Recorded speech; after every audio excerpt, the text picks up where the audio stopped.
में हम division of living organism के बारे में पढ़ेंगे। साइंटिस्ट ने जितने भी जानदार है उन सब जानदार को 5 ग्रुप के अंदर डिवाइड किया हुआ है। वो सिस्टम जिसके अकॉर्डिंग साइंटिस्ट ने लिविंग ऑर्गेनिज्म को 5 ग्रुप के अंदर डिवाइड किया हुआ है, उस सिस्टम को हम कहते हैं 5 kingdom of classification. 5 kingdom of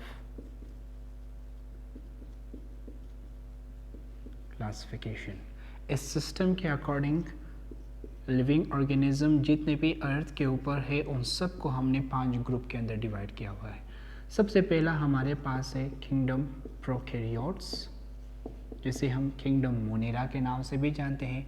इसके बाद हमारे पास है किंगडम प्रोटिस्टा। इसके बाद हमारे पास है किंगडम फंजाई। इसके बाद हमारे पास है किंगडम एनिमिलिया और आखिर में हमारे पास है किंगडम प्लांटे। सबसे पहले हम डिस्कस करेंगे किंगडम प्रोकैरियोट्स को।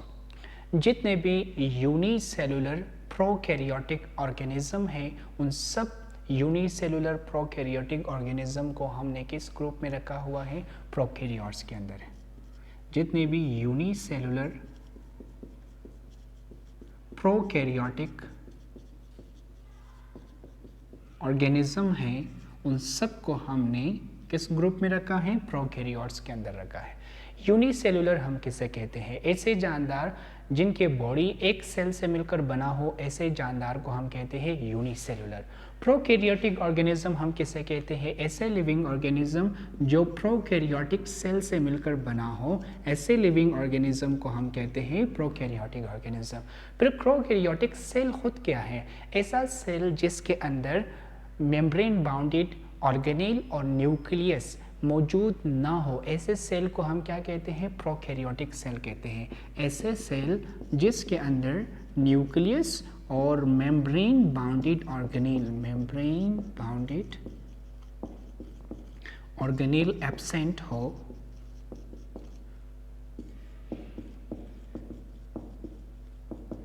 ऐसे सेल को हम क्या कहते हैं? प्रोकैरियोटिक सेल कहते हैं। तो ऐसे जानदार जो प्रोकैरियोटिक सेल यानी जिनके सेल्स के अंदर न्यूक्लियस और मेम्ब्रेन बाउंडेड ऑर्गेनेल मौजूद ना हो, ऐसे ऑर्गेनिज्म को हम कहते हैं प्रोकैरियोटिक ऑर्गेनिज्म। और जितने भी प्रोकैरियोटिक एंड यूनिसेलुलर ऑर्गेनिज्म है इन सब को हमने किंगडम प्रोकैरियोट्स के अंदर रखा हुआ है। इसके मिसाल इसका हमारे पास अगर हम देख ले क्या है, इसका मिसाल हमारे पास है बैक्टीरिया। जितने भी बैक्टीरिया हैं उन सब बैक्टीरिया को हमने किंगडम प्रोकैरियोट्स के अंदर रखा हुआ है। इसके बाद हमारे पास है प्रोटिस्टा। जितने भी यूनिसेलुलर और सिंपल मल्टीसेलुलर यूकैरियोटिक ऑर्गेनिज्म है उन सब को हमने किस ग्रुप में रखा हुआ है? प्रोटिस्टा के अंदर रखा हुआ है। जितने भी यूनिसेलुलर यूकैरियोटिक ऑर्गेनिज्म दुनिया में मौजूद है उन सब को हमने किंगडम प्रोटिस्टा के अंदर रखा हुआ है। यूनिसेलुलर अभी ये मैंने आपको बताया था कि ऐसे जानदार जो एक सेल से मिलकर बना हो उनको हम कहते हैं यूनिसेलुलर। यूकैरियोटिक ऑर्गेनिज्म हम किसे कहते हैं? ऐसे जानदार जिनके सेल्स के अंदर न्यूक्लियस भी मौजूद हो और मेम्ब्रेन बाउंडेड ऑर्गेनेल भी प्रेजेंट हो, ऐसे जानदारों को हम कहते हैं यूकैरियोटिक ऑर्गेनिज्म। तो दुनिया के अंदर जितने भी यूकैरियोटिक एंड यूनिसेलुलर और सिंपल मल्टीसेलुलर ऑर्गेनिज्म पाया जाता है उन सब को हमने किस ग्रुप में रखा हुआ है? किंगडम प्रोटिस्टा के अंदर रखा हुआ है। इसके बाद हमारे पास क्या है? किंगडम फंजाई है। किंगडम फंजाई हम किसे कहते हैं? किंगडम फंजाई के अंदर हमने सारे फंजाई को रखा हुआ है। फंजाई क्या है? Fungi simple multicellular eukaryotic organism है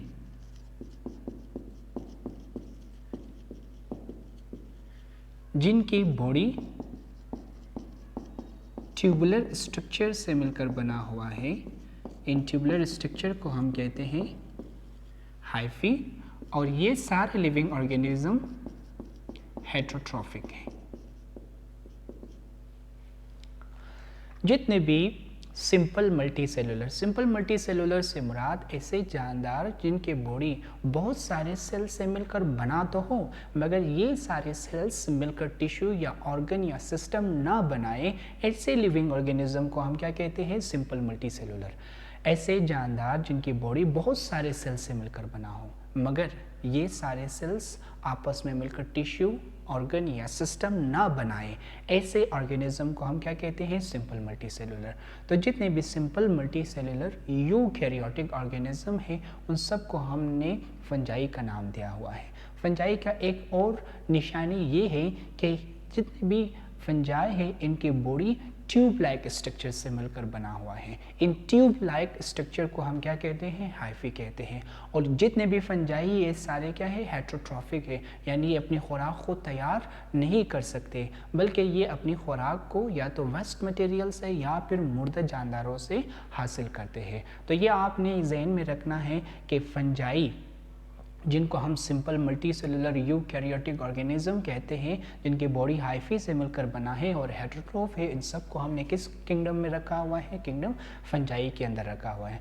किंगडम फंजाई के अंदर मिसाल मैं आपको दूंगा यीस्ट, ठीक है, जिसके थ्रू आप ब्रेड बेकिंग करते हो। यीस्ट जो है वो भी एक फंजाई है, इसी वजह से उसको हमने किंगडम फंजाई के अंदर रखा हुआ है। इसी तरह साथ साथ अगर हम देखें ब्लैक ब्रेड मोल्ड, आपने रोटी के ऊपर काले स्ट्रक्चर्स देखे होंगे, काले लिविंग ऑर्गेनिजम्स देखे होंगे जो ब्रेड वगैरह को, खाने वगैरह को क्या करते हैं? ख़राब करते हैं। उनको हम कहते हैं black bread mould. Black bread mould भी जो है वो एक ऐसे लिविंग ऑर्गेनिज्म हैं जिनको हमने किंगडम फंजाई के अंदर रखा। इसके बाद हमारे पास है किंगडम एनिमेलिया। किंगडम एनिमेलिया हम किसे कहते हैं?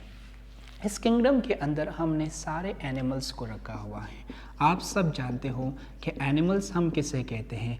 Animals multi cellular eukaryotic motile organisms होते हैं। मल्टी सेलुलर से मुराद के इनके बॉडी बहुत सारे सेल से मिलकर बना हुआ है और इनके बॉडी के अंदर टिश्यू, ऑर्गन और सिस्टम भी पाया जाता है। यूकैरियोटिक से मुराद के इनके सेल्स के अंदर न्यूक्लियस और मेम्ब्रेन बाउंडेड ऑर्गेनेल पाया जाता है और मोटाइल से मुराद के ये मूव कर सकते हैं, हरकत कर सकते हैं।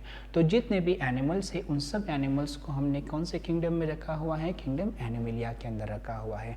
और एनिमल्स की निशानी क्या है कि एनिमल्स मल्टी सेलुलर है, यूकैरियोटिक है और मोटाइल है। इसके बाद हमारे पास क्या है? Kingdom Plantae. किंगडम प्लांटी के अंदर हमने सारे प्लांट्स को रखा हुआ है। प्लांट्स को हम कैसे डिफाइन कर सकते हैं? प्लांट्स दरअसल एक multi cellular eukaryotic photosynthetic organism है। मल्टी सेलुलर मीन्स कि इनके बॉडी बहुत सारे सेल से मिलकर बना हुआ है।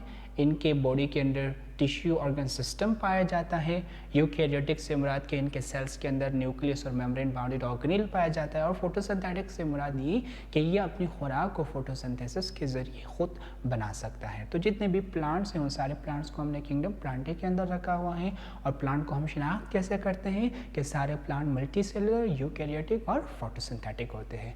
तो ये आज के टॉपिक जिसमें हमने डिवीजन ऑफ लिविंग ऑर्गेनिज्म के बारे में पढ़ा और इस टॉपिक के अंदर मैंने आपको ये पढ़ाया है कि एक सिस्टम है जिसको हम कहते हैं 5 किंगडम सिस्टम ऑफ क्लासिफिकेशन। इस सिस्टम के अकॉर्डिंग दुनिया में जितने भी जानदार हैं उन सारे जानदार को हमने 5 ग्रुप के अंदर डिवाइड किया हुआ है। Kingdom prokaryotes, kingdom protista, kingdom fungi, kingdom animalia and kingdom Plantae. ये सारे डिवीजन, ये सारे किंगडम मैंने आपको बारी बारी समझाया। Thank you.